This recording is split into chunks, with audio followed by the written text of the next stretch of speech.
के छ भाइ हालखबर? आराम छ? दाइ नमस्ते। नमस्ते नमस्ते।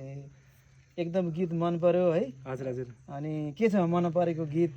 सबैजनाले एक टुक्का सुन्न खोज्नु भएको छ हैन? एकदम दाइ। एकदम दर्शकहरूलाई सुटिङमा सँगै पनि थियौँ। तभन्दा राम्रो मभन्दा दाइको दोस्रो रोलमा छ। हामी त कार्यक्रम सकाएपछि गीतको बारेमा धेरै पनि छलफल गऱ्यौँ। अलि पछिल्लो समय राम्रो भइरहेको छ। दाइले भनिहाल्नु म सोही गीत एउटा घर मेरो वामी केही छैन कमी।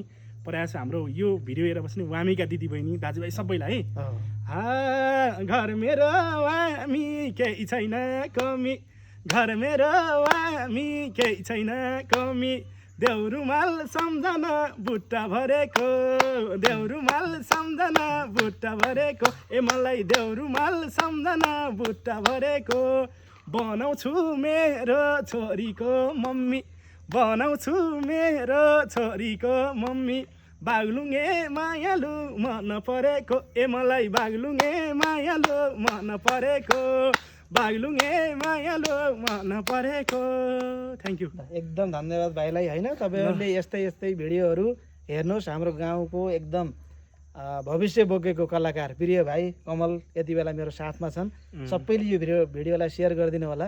यस्तै टुक्काहरू फेरि कन्टिन्यू आउँदैछन्, सेयर गर्नु होला ल। पक्कै पनि सबैजनाले दाइकोबाट टिकटकमा नि हालिरहनु भएको छ, धेरै सपोर्ट गर्नु भएको छ।